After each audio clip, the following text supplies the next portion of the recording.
Hello guys, welcome to my Tripathi English classes. आज मैं transformation of sentences में how to remove to यानी to को कैसे रिमूव करते हैं ये बता रही हूँ।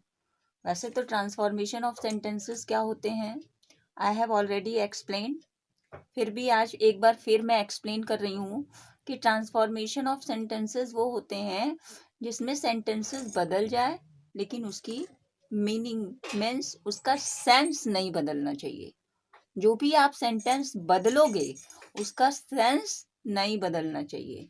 जिस सेंस में क्वेश्चन होगा उसी सेंस में आपका बदला हुआ आंसर भी होगा। अब हम आगे चलते हैं कि कैसे इस टू को हम कहते हैं एडवर्ब। इस टू को क्या कहते हैं? एडवर्ब। तो अगर सेंटेंस में अगर ये टू आया है और इसको रिमूव करना है, एक सेंटेंस दे देगा और ब्रैकेट में देगा रिमूव टू, यानी सेंटेंस से इस टू को क्या करना है? रिमूव करना है। इस एडवर्ब टू को क्या करना है? रिमूव करना है। तो ये जो टू आता है ये इन्फिनेटिव टू के साथ आता है, अकेले भी आता है।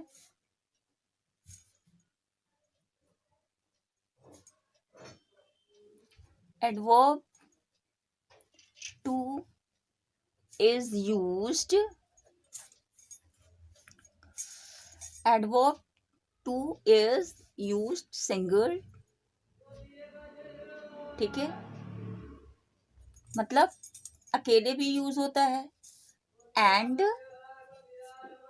also used with infinitive to. Infinitive to, जरा सही स्पेलिंग पे आप लोग ध्यान दीजिएगा। ये टू इन्फिनेटिव कहलाता है और ये वाला टू क्या कहलाता है मैं लिख दे रही हूँ। इस टू को हम एडवर्ब कहते हैं, राइट? इस टू को क्या कहते हैं? एडवर्ब कहते हैं। और इस टू को हम क्या कहते हैं? इन्फिनेटिव कहते हैं।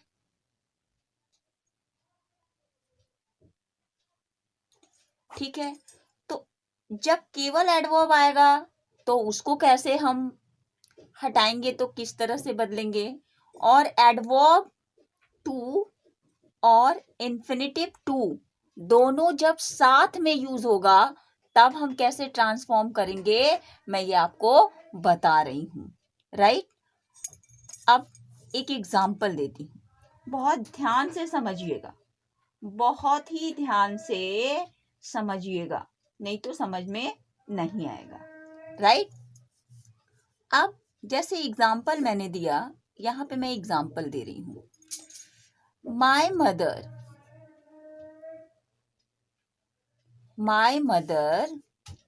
is, ठीक, my mother is too ill to move. My mother is too ill, देख रहे हैं, एक टू ये आ गया और दूसरा टू ये आ गया, एडवर्ब टू इन्फिनेटिव टू। आपको कौन सा टू रिमूव करना होता है? इन ब्रैकेट आपको ये टू लिखा होता है कि इस टू को आपको क्या करना है? हटाना है। तो my mother is too ill to move. तो जब हम इसको कन्वर्ट करते हैं तो क्या करते हैं? पहले वाले टू को हटा के सो लगाते हैं। तो इसका आंसर क्या हो जाएगा? माय मदर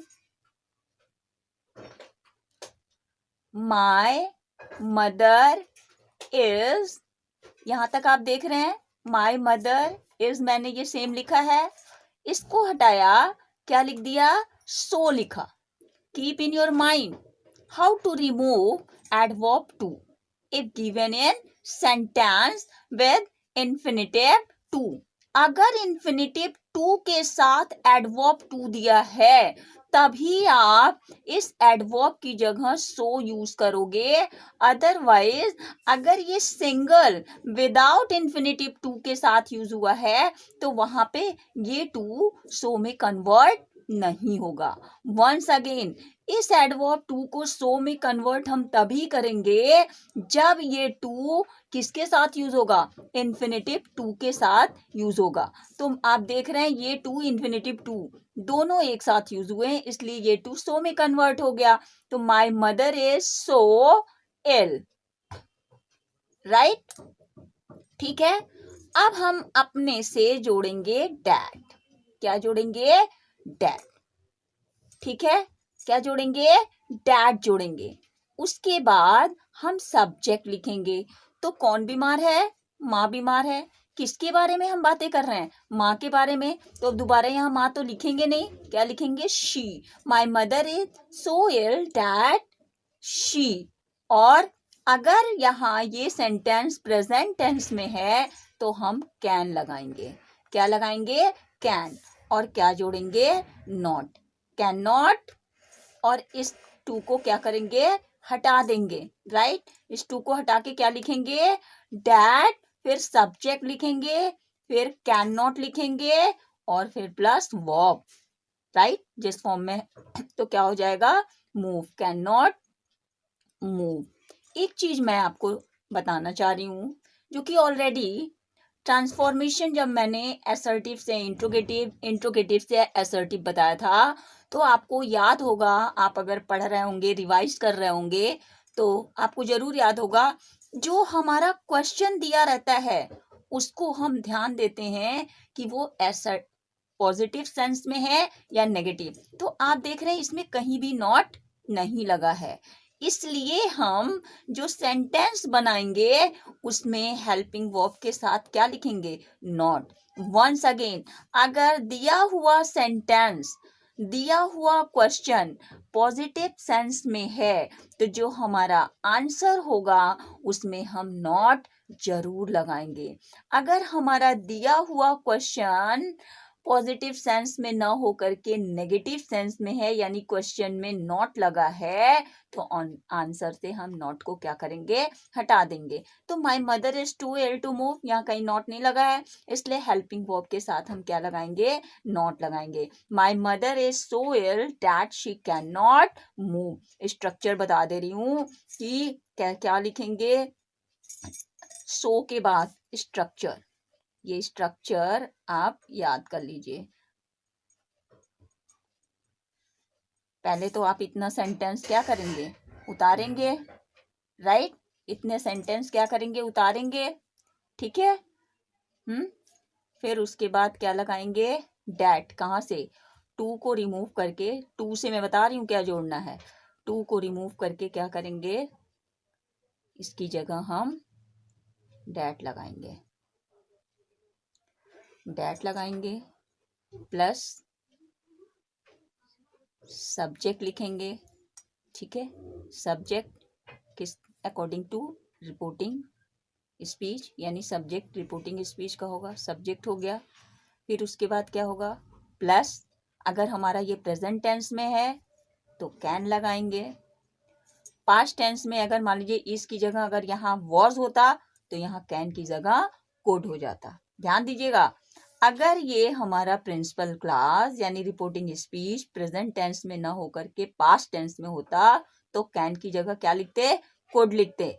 प्लस नॉट लगाएंगे क्योंकि हमारे सेंटेंस में नॉट जो है नहीं दिया है, नॉट। और फिर प्लस क्या होगा, मेन वर्ब होगा, ठीक है, मेन वर्ब होगा, राइट। और प्लस अगर कुछ दिया है तो वो लिख देंगे। हम समझते हैं, समझ में आ गया होगा। तो टू और टू दोनों एक साथ अगर दिया है तो एक टू को हटा के डैट लिखेंगे, उसके बाद सब्जेक्ट लिखेंगे यानी जिसके बारे में बात हो रही है, राइट। एक चीज और बता रही हूँ, अगर मान लिया प्रिंसिपल क्लास में फॉर मी आया है, फॉर मी या फॉर अस, तो जो हमारा सबऑर्डिनेट क्लास का यानी डैट के बाद जो सब्जेक्ट बनेगा वो या तो आई बनेगा मी की जगह और वी बनेगा। ये किस में कन्वर्ट हो जाएगा, आई और वी में। यहां मदर थी तो शी लिख दिया, ठीक है।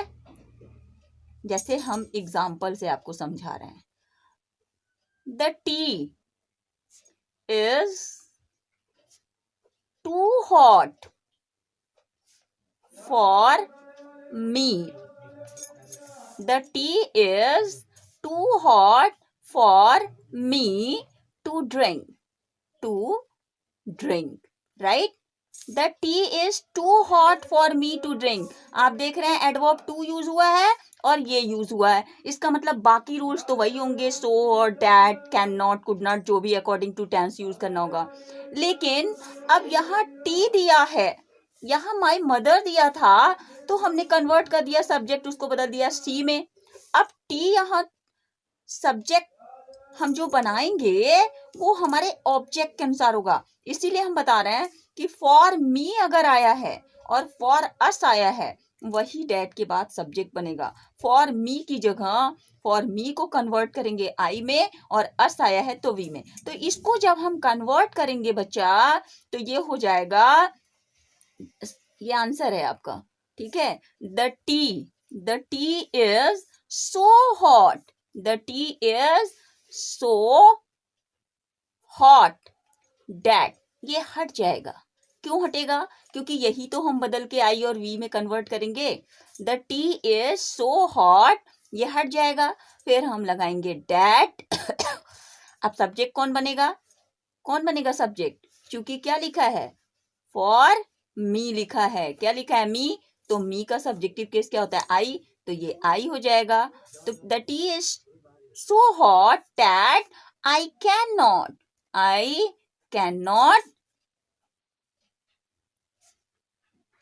Drink. I can not drink, आप चाहे तो इट भी लिख सकते हैं। ये है। तो ये ध्यान दीजिएगा कि अगर नॉन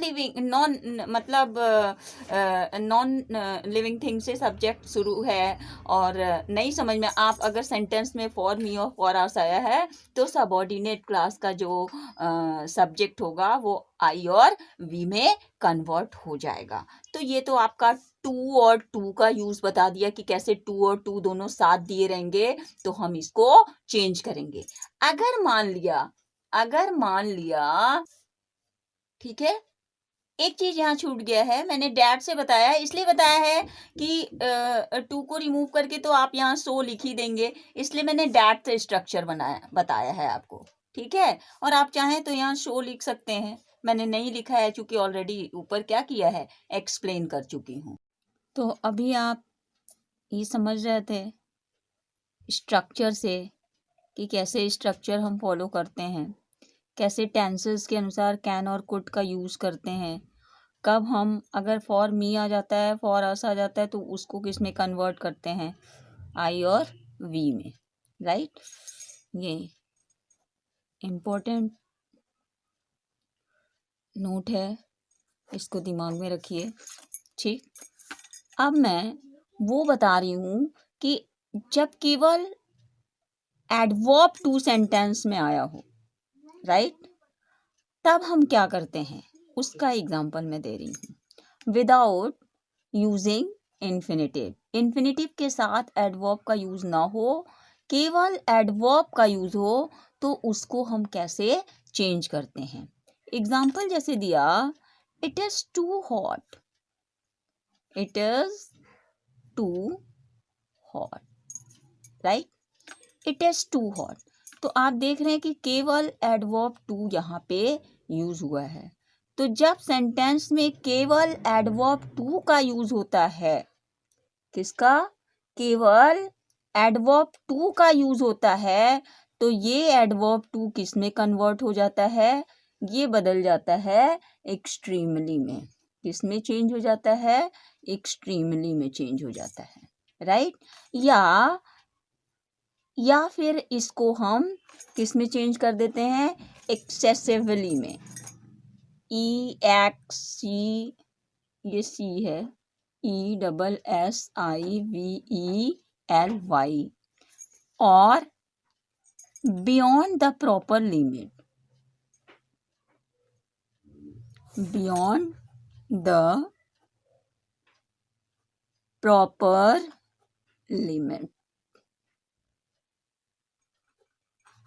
लिमिट्स। या तो टू को हटा के एक्सट्रीमली यूज करेंगे, या एक्सेसिवली यूज करेंगे, या फिर बियॉन्ड द प्रॉपर लिमिट। तो इसका आंसर क्या हो जाएगा? इट इज, अब इस टू को किस में चेंज किया? एक्सट्रीमली में, तो एक्सट्रीमली लिख दिया। It is extremely hot, right, ये कंप्लीट हो गया। अगर एक्सेसिवली यूज करना चाहते हैं तो एक्सट्रीमली की जगह ये यूज कर दीजिए। इन दोनों का यूज नहीं करना चाहते तो ये यूज करिए। ये चूंकि लंबा है हमारी समझ से, आप में से कोई इसको प्रेफर नहीं करेगा इतना लंबा लिखने का। इसको जब लिखेंगे तो कैसे लिखेंगे? इट इज हॉट, कैसे लिखेंगे? It is hot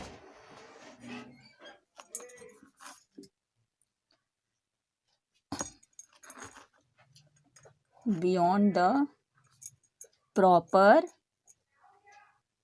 limits, right. तो चूंकि ये दोनों छोटे छोटे वर्ड हैं, छोटी छोटी स्पेलिंग है, मैं समझती हूँ याद हो जाएगा, सबसे इजी यही है। और इतना लंबा वर्ड आपको सेंटेंस जो याद नहीं होगा, तो बेटर होगा कि या एक्सट्रीमली का यूज करिए या एक्सेसिवली का यूज करिए, राइट। तो ये आपका रिमूविंग टू का हमने यूज बता दिया, राइट। ये किसका यूज हो गया? Removing to. किसका यूज हुआ? Removing to. एक इन्फिनिटिव के साथ अगर मान लीजिए बी का यूज हुआ हो, तब हम कैसे चेंज करेंगे? अब मैं आपको एक और नई चीज बताने जा रही हूं कि अगर मान लीजिए इन्फिनिटिव टू दिया हो और प्लस इसके साथ बी आया हो, तब हम कैसे सेंटेंस को चेंज करेंगे। एग्जाम्पल जैसे दिया है कि Ram is too wise to B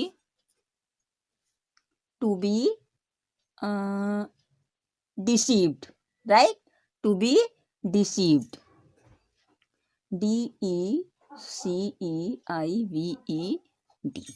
right?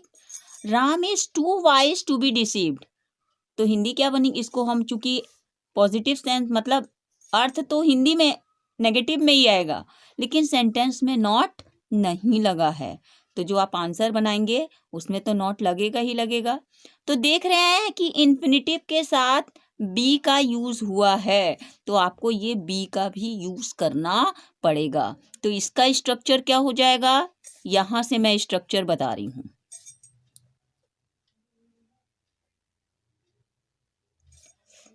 सो लिखेंगे, फिर डैट लिखेंगे,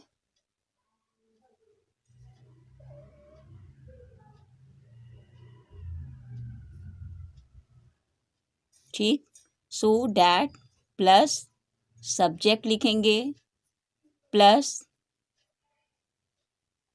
कैन या could according to tense, according to tense, जैसा टेंस होगा। फिर क्या लिखेंगे? प्लस नॉट लगाएंगे, फिर प्लस यहाँ पे हम बी जोड़ देंगे, क्योंकि ये पैसिव का सेंटेंस है तो हमारा आंसर भी पैसिव में होगा, हम बी को रिमूव नहीं करेंगे, राइट। तो आंसर क्या हो जाएगा हमारा? आंसर हो जाएगा Ram is so wise. Ram is too को किस में बदला? सो में। फिर इसके बाद क्या लिखा? सो के बाद क्या जोड़ते हैं? यहाँ पे एक स्ट्रक्चर और देखो, प्लस एडजेक्टिव कर लीजिए, ठीक है। सो वाइज डैट, अब राम की बात हो रही है तो राम का मतलब ही कैन, चूंकि क्या लगा है? इज लगा है, तो प्रेजेंट टेंस हुआ, तो हम कैन यूज करेंगे, कुड नहीं यूज करेंगे। कैन हो गया, फिर हम क्या जोड़ेंगे? नॉट जोड़ेंगे। बी लगा है तो हम बी भी जोड़ेंगे, और जिस फॉर्म में ये रहेगा वो उसी फॉर्म में लिखेंगे, ठीक है। राइट। यानी दिया हुआ वाक्य पैसिव है तो जो बनाया हुआ वाक्य क्या होगा, पैसिव में होगा। अगर पैसिव का वाक्य है पॉजिटिव सेंस में तो जो भी पैसिव का वाक्य चेंज करेंगे वो नेगेटिव सेंस में। तो राम इतना बुद्धिमान है कि उसको धोखा नहीं दिया जा सकता। Ram is so wise that he can not be deceived. तो इस तरह से ये आपका रिमूविंग टू क्या होता है, कंप्लीट होता है। और ये आपको अच्छी तरह से बेटर समझ में तभी आएगा जब इस तरह के कम से कम आप 20-25 एग्जाम्पल सॉल्व करेंगे। उम्मीद करती हूँ कि सॉल्व करेंगे, क्योंकि बहुत ही इम्पोर्टेंट है ये ट्रांसफॉर्मेशन। और इंटर में है ही क्या, ट्रांसफॉर्मेशन, नरेशन, सिंटैक्स, सिंथेसिस, यही है। No thanks.